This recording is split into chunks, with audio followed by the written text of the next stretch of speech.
Olá, por que a alvenaria padrão nos Estados Unidos é de blocos? A alvenaria padrão no Brasil não é de blocos. A alvenaria padrão no Brasil é de tijolo furado, tijolo baiano. Você chega numa obra e fala, eu quero levantar uma parede. A não ser que você especifique que tipo de parede é, vai se imaginar que vai ser uma parede de tijolo furado. Né? O tijolo furado, que é um produto de baixo custo, porque ele tem bem pouco material, leve, porque ele tem bem pouco material, e que foi feito exclusivamente, quando inventaram o tijolo furado, quando começou a se tornar popular o tijolo furado, eles pensaram o quê? Qual tijolo a gente vai usar para minimizar, para ser a parede mais leve e a parede mais fina possível. Ok? Só que o problema dele é que como ele é cheio de furos, ok? E muito fino, cada parede é bem fina, né? Um tijolo, ele vai ter, o tijolo está de 6 furos, vai ter 3 paredes num sentido, 4 paredes no outro, 4 paredinhas, né? 4 paredinhas do bloco, tá? Mas a questão é da seção. A questão é, ele tem paredes bem finas, então, consequentemente, ele sacrifica tanto na resistência, porque furos na horizontal são horríveis em relação à resistência a cargas gravitacionais, e no desempenho termoacústico. Tá? Já na anglosfera, que eu estou até quando falando Estados Unidos, mas quando a gente fala Estados Unidos, automaticamente já inclui Canadá. E mal bem também se aplica um pouco para a Austrália, né? E até um pouco, eu vou pensar em todo o primeiro mundo, civilização ocidental, Europa e tudo mais. Tá? Mas Europa é um pouquinho diferente, vou abordar um pouco aqui também. Mas a questão é que esse é o padrão que a gente pensa de alvenaria. Tá? E tecnicamente a alvenaria de tijolos em obras de outros sistemas também é comum, ou seja, uma obra é de madeira leve, mas o cliente quer que pareça que seja uma casa de tijolos. Aí é feito a casa de madeira leve e depois por fora se assenta tijolos só na fachada externa. Okay? De fora parece que é tijolo, mas é só um revestimento na prática. O objetivo aqui é falar de parede estrutural mesmo, não só um revestimento, um acabamento tecnicamente. Tá? Então vamos lá, motivos. O primeiro motivo é a velocidade de assentamento. Tá? Uma parede de tijolos baianos requer de 25 a 50 tijolos por metro quadrado, a depender da espessura que você busca, a depender dos blocos que você trabalha, entre outros fatores, mas em torno disso. Uma parede de blocos 19 por 39, aqui pode ser o bloco 9, 19 por 39, pode ser o bloco 14, 19 por 39, é 12,5 blocos por metro quadrado. Ok? Na prática, a gente tem os blocos de encaixe, a gente tem meio bloco, tudo mais, 14 blocos por metro quadrado, na pior das hipóteses. Okay? Então, tem uma obra, tem, sei lá, 1.000 metros quadrados de parede, ok, vai ser 14 mil blocos, mas o tijolos vai ser de 25 a 50 mil tijolos. Okay? Menos blocos significa menos argamassa, menos fiadas de argamassa e maior velocidade. Então, se eu tenho que assentar 14 blocos, eu assentei 14 blocos, assentei 1 metro quadrado de uma obra de alvenaria estrutural com folga. Eu assentei 14 tijolos, assentei com sorte meio metro quadrado. Okay? Então, o tempo de colocar argamassa vai ser similar. O que vai gastar mais tempo nisso é o quê? Que além de ter mais fiadas, eu tenho mais fiadas, né? Eu tenho mais blocos como um todo. Então, quando eu for colocar argamassa nas laterais, eu tenho mais laterais para colocar argamassa. Ok? E vai demorar mais por causa disso, que já é uma certa vantagem considerável, tempo. O motivo número 2 é cultural. E isso eu estou falando cultural, estou falando do que os pedreiros estão acostumados, não estou falando aqui do que tem na faculdade, parte de engenharia. Okay? Muitas faculdades do Brasil não abordam alvenaria estrutural, nem madeira leve, nem metálica leve, nem ICF ou outros métodos de parede estrutural. Muitos engenheiros saem da faculdade imaginando que estrutura significa pilar e viga, ou pior, pilar e viga de concreto armado. Já nos Estados Unidos da América, na verdade, fora do Brasil, praticamente fora da América do Sul inteira, né, os sistemas padrão, ainda mais de obras de pequeno porte, menos que 4 pavimentos, são de parede estrutural. Okay? Você vê muita gente falando, nossa, mas a alvenaria estrutural ela tem a desvantagem gigante, absurda, que se algum dia você for derrubar uma parede, vai ter que fazer um reforço estrutural.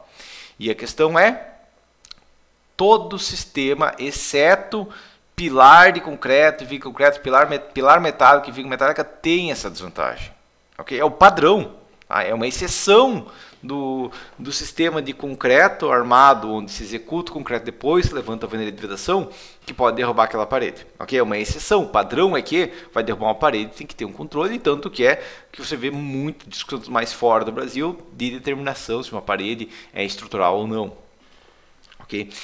E por isso que eu digo regularmente que tem engenheiro civil de concreto armado apenas, ou engenheiro de concreto armado. Me formei, eu tenho um diploma de engenharia de concreto. Por quê? Porque muito engenheiro acha que estruturas é só concreto. Okay? Que eu faço parede estrutural. Você calculou um galpão metálico? Não, eu só faço parede estrutural de concreto armado. Você calcula uma obra, um prédio de alvenaria estrutural? Não, só de concreto armado. Okay? Mas tem um galpão com a cobertura metálica. Sem problemas, eu vou na Ibérica, lanço só os pilares e o resto que se vire, né? A metálica não é estrutura. A estrutura metálica da cobertura não é estrutura, é só uma coisa que o serralheiro vai lá e faz. Tem muito engenheiro que pensa isso, que é uma maluquice completa, mas acontece. Por quê? Porque saem da faculdade achando que estruturas é só concreto armado. Tanto é que você vai ver muitas faculdades nem tem cadeiras, nenhum desses sistemas aqui de alvenaria, nem madeira leve, nem metálica leve, nem ICF. Okay? Ou qualquer outro método, parede de sanduíche, qualquer outro tipo, mas não se vê na faculdade geralmente isso. Muitas vezes você vai ter o quê?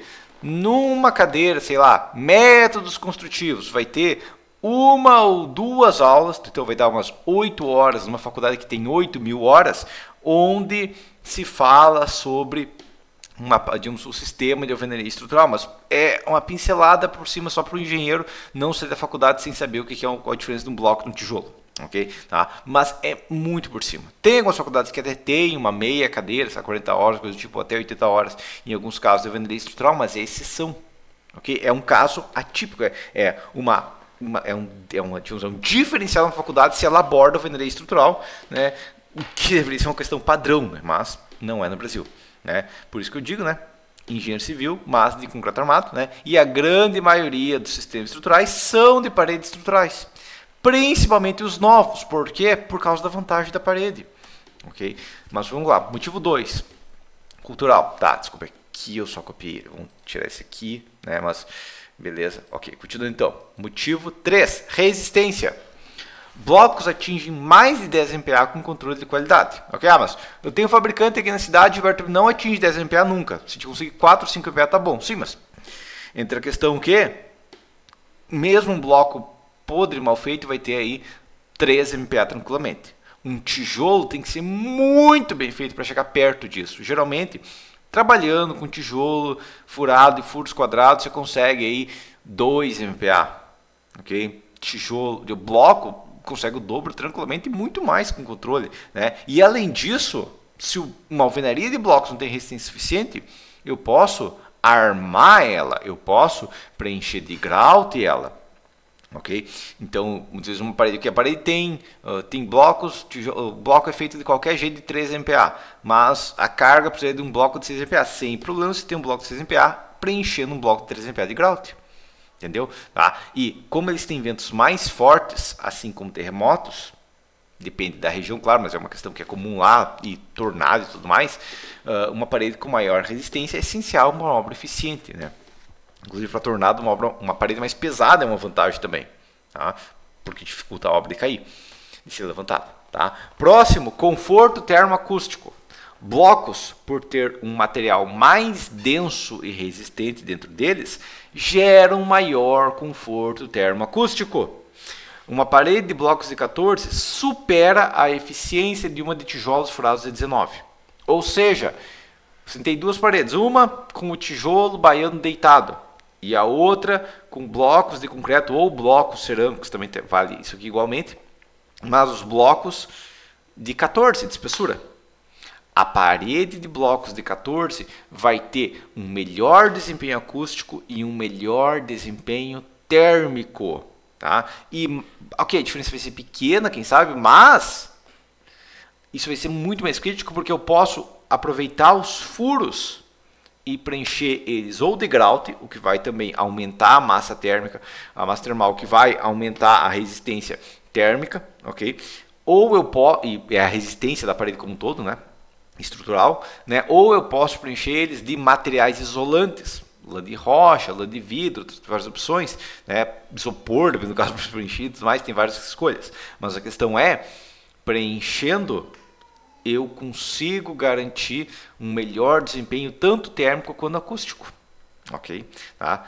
E lembre que, porque se for fazer uma obra, fazer uma parede de 14, uma parede de 19, não muda quase nada. A questão é, se o metro quadrado da sua região vale R$3.000, o que é um custo baixo, geralmente, né? Tem regiões do Brasil aí que passa de R$10.000 o metro quadrado de uma obra. Okay? Mas vamos já que sua região seja 3.000, tá? Piormente, uma região aí onde terrenos não são muito caros, tudo mais, você consegue aí por R$3.000, dependendo do caso. Ganhar 5 centímetros de parede equivale a R$150 por metro de parede. Se eu tenho uma casa, uma casinha pequena, sei lá, 60 metros quadrados, mas essa casa de 60 metros quadrados tem, dependendo do caso, 40 metros de parede, né? 4 metros em planta, né? O que o pedreiro chama de metro linear. Tá, mas 40 metros em planta, ok. 40 metros em planta. Se eu desconto 5 centímetros, eu ganhei 2 metros quadrados nessa brincadeira. Ok, 2 metros quadrados a mais. Não é muita coisa, mas é quase um banheiro. Ok, tá, ou é uma despensinha pequena, tá, mas já é um lavabo, mas já ganhou a mais. Né? Uma casa com uma despensa vale mais que uma casa sem. Né? E devolver essa diferença de custo é o que acontece quando a gente afina uma parede. Tá, mas deve ser, mas eu vou trabalhar com uma parede de blocos de 14 contra tijolo furado de 14. Porque é igual para igual. Daí você vai ter um desempenho termoacústico bem pior com o tijolo furado de 14. Ok? Daí, novamente, eu não estou comparando igual para igual. Estou comparando uma obra de qualidade maior contra uma obra de qualidade menor. Aí não tem comparação. Próximo. E uma questão é que qualidade, principalmente qualidade térmica, principalmente, é muito valorizada fora do Brasil. No Brasil, tanto faz tijolo furado de 9, pouco importa que ele é um lixo que vai gastar muito mais ar-condicionado, o que importa é fazer a parede mais barata possível. Fora do Brasil, o conforto térmico principalmente é muito valorizado, então o conforto acústico também. Tá? Próximo, padronização ou controle de qualidade. Blocos cerâmicos são queimados e retraem. Algo que sem bom controle de qualidade gera variações de tamanho. Né? Muitas vezes você vai chegar numa obra e vai ter tijolo que está amarelo, claro ainda, parece uma cor de areia, e vai ter um outro tijolo do mesmo fabricante, que foi comprado na mesma leva, que está preto. Okay? E o tijolo, se você for medir os tijolos pretos, os tijolos que estão clarinhos ainda, você vai ver que o tijolo clarinho é mais longo que o tijolo preto. Por quê? Porque quanto mais queimado a argila, mais retrai o bloco. Mas o tijolo no caso mais retrai, tá? Já blocos, eles são moldados, então não vai ter variação, eles vão ter uma retração, mas vai ser equivalente em todos, né? Vai dar uma qualidade maior. Claro, um bloco bem feito, com controle de tempo, todos os blocos vão ficar 2 horas no forno. Okay? Então, se for criado esse padrão, beleza, mas muitas vezes esse padrão não existe no Brasil, né? Os blocos ficam 2 horas, mas a gente colocou umas 11 horas, a gente só volta 1h30. Aí vai ficar 2h30, 3 horas, azar, acontece, e é um problema de qualidade que acontece em caso de tijolos. Tá? E entra a questão, muitas vezes o fabricante vai lá e faz o tijolo, molda o tijolo com 24 centímetros, coloca no forno e vende como se fosse um tijolo de 24. Né? Mas na prática, como ele vai retrair, vai ser um tijolo de 23, um tijolo de 22. Ok? Principalmente se ele for muito curado ou mal curado. Tá? Algumas outras perguntas você vai dizer, tá, mas não é muito mais caro que tijolo furado? Eu fui numa loja de materiais de construção e eu vi que um bloco custa R$5 e um tijolo custa R$1,50. Então vai ser tipo 3 vezes mais caro fazer uma obra de blocos. Não! Tá? A diferença é pequena quando a gente considera todo o custo. Primeiro, vamos lembrar o motivo 1, né? Mas a velocidade de assentamento e a quantidade de blocos é muito menor. Tá? Então o que vai acontecer é quando eu falo que um bloco custa R$5, eu não posso comparar um bloco contra um tijolo, eu tenho que comparar um bloco contra 2 ou 3 tijolos. Okay? Tá? Então, 1 metro quadrado de parede de blocos, 1 metro quadrado vai custar R$65, R$70 por metro quadrado do bloco. De alvenaria de tijolos furados custaria, sei lá, R$45, R$50. Ok, tem uma diferença ali? Tem, mas agora a gente vai para a próxima questão. Tá, mas eu vou gastar eu vou gastar mais no bloco, mas eu vou economizar na argamassa, porque eu tenho menos fiadas. Né? Eu tenho menos lugar para preencher de argamassa, o que reduz essa diferença. Né? E, no caso do bloco, eu não preciso gastar com formas. Só é feito a caixaria, eu não preciso fazer caixaria, só se preenche os pontos necessários. Ok? Tá? Então, quando a gente vai pensar, ok, eu vou gastar mais R$20 por metro quadrado a mais, ok? Numa obra que vai ter 200 metros de parede, R$4.000 a mais. Pode parecer, nossa, R$4.000 é bastante, tá? Mas dentro da questão, ok, R$4.000. Mas, além desses R$4.000, eu estou economizando toda a caixaria de pilares, porque não vai precisar de pilares, nem pilaretes nem nada, né? Caixaria de cintas, tudo mais está saindo de graça tecnicamente aqui, porque aproveita o próprio bloco canaleta e tudo mais. Então, e novamente outra questão, a argamassa vai economizar tudo e muitas vezes a diferença é maior que R$4.000, né? Então é uma questão de você colocar no ponto do lápis, mas a gente não pode falar que você calcule só a diferença do preço de um tijolo de um bloco, não, tá? Muitas vezes até consegue chegar mais barato, depende de cada caso, né? Próxima pergunta, tá? E por que não tijolos maciços? Porque os tijolos maciços, eles têm quase todas as vantagens. Vamos voltar para as vantagens, tá? A vantagem 1, velocidade de assentamento, não, tá? Porque uma parede de tijolos maciços vai gastar aí uns 75 tijolos por metro quadrado, de uma parede estrutural vai chegar a 150. Dependendo do caso, com blocos maiores, eu consigo fazer com 100 blocos, 100 tijolos, né, por metro quadrado estrutural e 50 tijolos por metro quadrado se for uma parede só de vedação, ok? Mas é muito mais, eu estou falando de 100 tijolos contra 14 blocos, tá? Agora, motivo 2, cultural. Sempre em relação a isso, eles trabalham com a alvenaria estrutural de tijolos, é uma questão que existe para eles. Resistência, o tijolo consegue atingir uma resistência similar, só que não armado. Eu não consigo armar um tijolo, não consigo trabalhar com uma alvenaria que vou ter a cada 80 centímetros ter um reforço. Não tem como fazer isso com tijolos, né? Dependendo do caso, você pode ter um reforço nas quinas, uma alvenaria amarrada e tudo mais, mas além disso, não. Tá? Motivo número 4, conforme termoacústico. Tijolo maciço supera uma parede de blocos de espessura equivalente, a não ser que essa parede seja preenchida, de blocos seja preenchida, e daí empata. Okay? Então, quanto a isso, beleza, ele tem essa vantagem. Né? E o motivo número 5, padronização. Não é uma questão de vantagem que tem, né? Porque a cerâmica é queimado. Tá? Mas, tecnicamente, ele traz algumas vantagens. Né? Só que eles são usados só para fachada externa de obra, com função estética. Né? E além de mais demorada para executar, porque eu tenho que assentar 100 ou 150 tijolos contra 14 blocos, a quantia de fiadas de argamassa vai gastar muito mais argamassa, vai aumentar o peso da obra, porque é tudo maciço, né? E vai enfraquecer a estrutura, porque quanto mais fiadas de argamassa, mais frágil tende a ser a estrutura, porque uma alvenaria tende a romper na argamassa. Ok? Próxima questão. Muitos dizem, não, Gilberto, mas lá não é tudo steel frame, porque eu vi uma entrevista de um cara lá falando que tudo lá é steel frame. E daí fala de steel frame para parecer gourmet, para poder falar mais caro, que na verdade é só metálica leve ou madeira leve, se a gente for traduzir corretamente, né? Que seria light steel frame, né? Que tecnicamente metálica leve ou estrutura metálica leve, né? E light wood frame, é light, leve primeiro, né? Que seria madeira leve ou estrutura de madeira leve. Tá? Mas não, madeira leve é o sistema mais comum lá. Mas não é o único. Inclusive, a alvenaria e concreto no terra e nos subsolos está se tornando mais comum. Okay? Uma obra de madeira leve, de metálica leve, geralmente é madeira leve, metálica leve, acima do térreo. Okay? Ou do térreo, mas não do subsolo. Okay? Onde vai precisar de paredes de contenção e tudo mais. Principalmente em regiões de tornados. Por que tornados? Porque em um tornado, um peso maior da parede vai ajudar muito para a obra não sair voando. Okay? E na Europa, a alvenaria com blocos cerâmicos maiores e mais altos ainda, tá? Esse bloco aqui da imagem, por exemplo, tem 225 milímetros, se não me engano, de altura e 500 milímetros na largura, ok? Inclusive tem um encaixezinho entre um e outro, tá? Mas daí fica 500 total. Mas a questão é um bloco cada 50 centímetros de largura e 23 de altura. Vai gastar menos de 10 blocos por metro quadrado com esse sistema de blocos cerâmicos. Uma alvenaria de blocos, uma possibilidade de blocos cerâmicos. Né? É uma parede com muito mais material interno. As paredes externas são mais espessas para auxiliar nesse encaixe. Um monte de paredinha interna para garantir uma maior resistência. E nesse caso aqui, que é uma questão do sistema que é comum na Europa, no Brasil você não vai ver isso aqui, mas na Europa é comum esse tipo de bloco, vai ter um comportamento similar a uma parede de blocos igualmente, né? Porque todas as vantagens vai ter igualmente. Tá? E blocos de concreto celular e tijolos maciços também são comuns na Europa.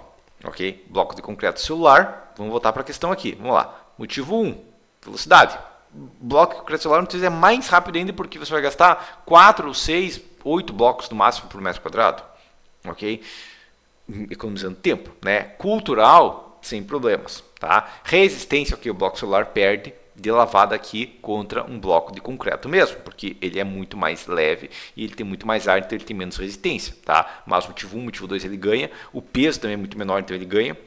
O conforto termoacústico ele empata e a padronização ele empata também. Então a gente está falando que é uma possibilidade e Malbem até traz mais vantagens porque ele é mais leve, mas menor resistência. Okay? E tijolos maciços também são comuns, paredes, tijolos maciços, pelo maior conforto termoacústico. Né? Malbem a gente vai ter que lembrar que a Europa está muito mais longe do Equador, dependendo, claro, de qual país da Europa, né? Mas a gente tem que lembrar que Portugal e Rio Grande do Sul estão na mesma distância do Equador. Né? Então é questão de muito mais frio, que consequentemente um revestimento térmico é muito mais importante.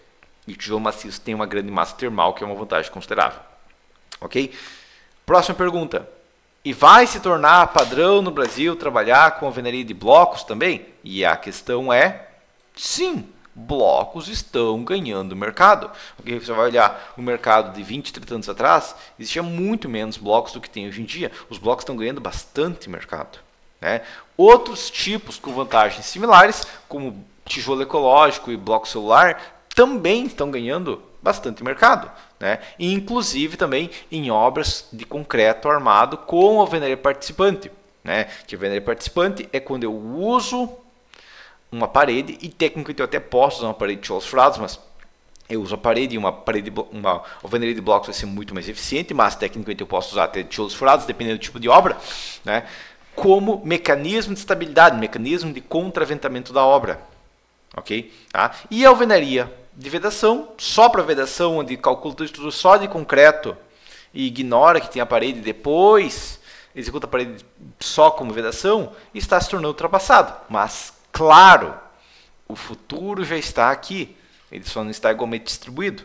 Né? Então, aquela questão, tem muito escritório de engenharia aí fazendo engenharia da década de 80, de 1980. Tá? E tem muito escritório de engenharia fazendo engenharia de 80, de 2080. Tá? Então, a questão é que aproveitar a alvenaria é uma questão essencial se a gente quer trabalhar com qualidade e aproveitar o material que a gente tem. Né? Quando eles tinham que fazer todos os cálculos na mão e as obras eram mais baixas, né? E os pilares eram mais robustos e as vigas eram mais altas, os vãos eram menores, ok, muitas vezes o jeito que eles conseguiam era calcular só concreto e fazer alvenaria de vedação, mas hoje em dia não faz o menor sentido isso. Tá? Tem gente que ainda faz assim, por quê? Porque o futuro já está aqui, só não é igualmente distribuído. Ok? Tá? E, por questão final, né? Como aproveitar essa mudança no mercado? Né? Você vai aproveitar essa mudança no mercado aprendendo a utilizar a alvenaria de maneira eficiente na sua obra, escolhendo o tipo ideal de alvenaria na sua obra, né?